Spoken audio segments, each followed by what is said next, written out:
Well, first off, I appreciate everybody staying out late on a Sunday night. Sunday night at 7 p.m. isn't ideal, but with all that was going on this weekend at Hilton, we had to make it work. But I thought we had really good effort. I thought we talk about effort all the time, and I thought we had really good effort. We had obviously a big win there at 74, and I think our guys, for the most part, went out and did their job. It was nice to see Garrett Grice get in there to have a chance to fill in and win a big match for us. But up and down the lineup, I liked a lot more than I didn't like. Seeing MJ being a leader in the locker room, bringing the bleach hair look back for everyone, what does that mean to you and your team and the mentality?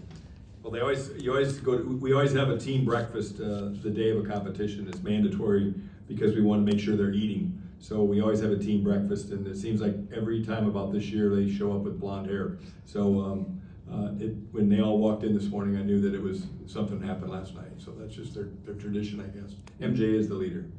And when the Rockies music hit at 97, the fans were kind of surprised to see it. What was the timeline like? What was the decision making like between you and your staff and Rocky to eventually let him go tonight?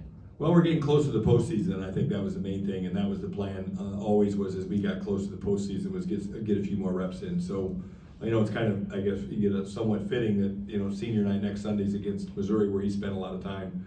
So he'll wrestle, assuming everything goes well this week. He'll wrestle then, and that's it. He's got two more weekends to compete. The Big 12's the NCAA tournament, so it's go time.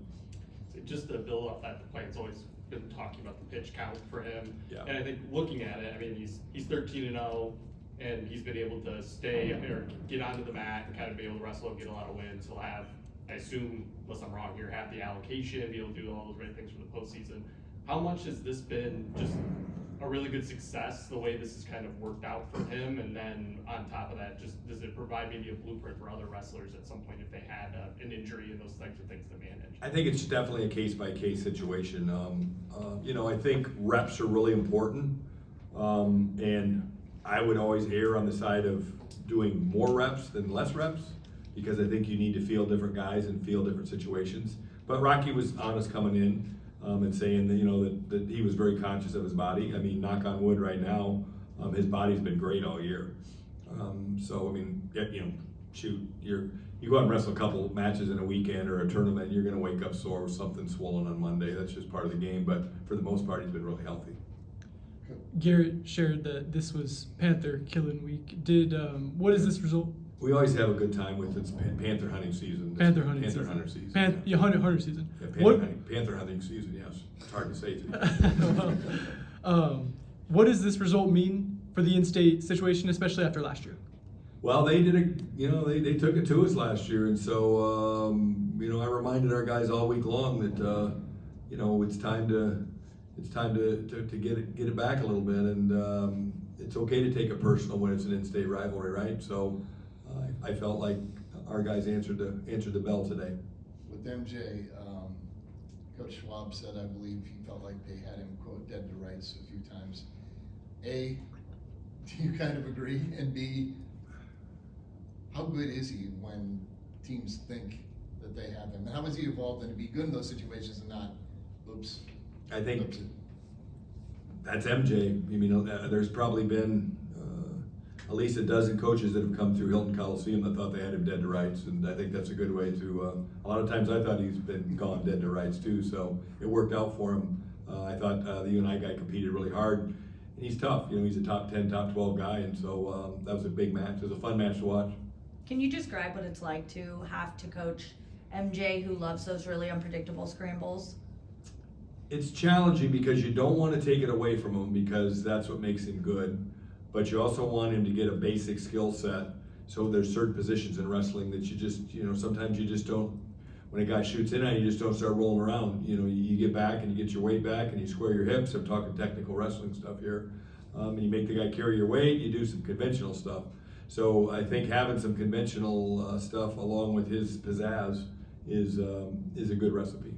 I asked him what he thought that experience is like for you, and he talked about how he feels you always look really calm. He's like, I think he's fine in the coach's corner, and then made a joke about, I don't think Dresser was doing some of the moves I'm doing when he was wrestling. No, I don't think there's many guys who are doing many of the moves with it. he's doing, so. So, 141 tonight, where Anthony goes into a matchup against a true freshman and close to the tech fall, but then Max Brady's able to kind of come back in that one. What did you see in that third period to allow kind of Brady to rally? He fell off a cliff, as we like to say. He fell off a cliff. He came, and I talked to him afterwards. He said, you know, it's amazing how the outside people don't realize how critical the last 2 hours from the time they step on the scale till the time they go out on the mat is, in terms of what you put in your body, how much you put in your body.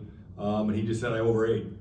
You know, you think about it, sometimes these guys, they really look forward to weighing because they're hungry and they're thirsty, and then you got a whole table full of food, and they've got to pick out and make sure that they get their portions right.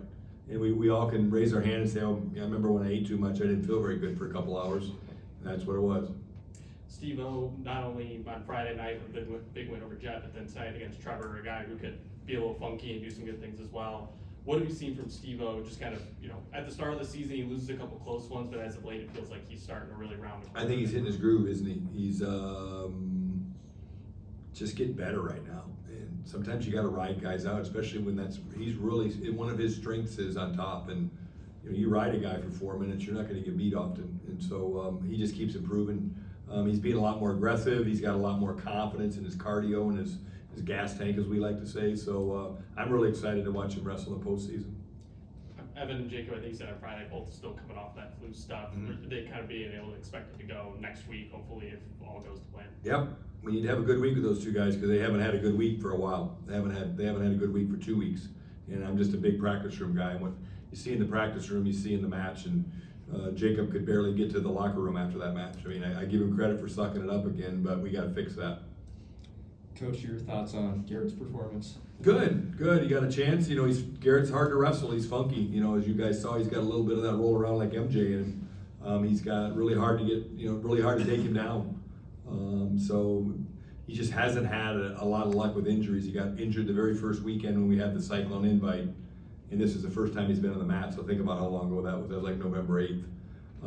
But he's very competitive, and he could be very competitive at 133. But you know, he just gets to the party too late now, and the season is over, and he's just not going to get the reps that he needs to help us. How exciting was it to see him get that win? Oh, I loved it. I wanted to win all 10, so I'm greedy. I'm sure Schwab's greedy too. Thank you, Coach. Thanks. Thanks, guys.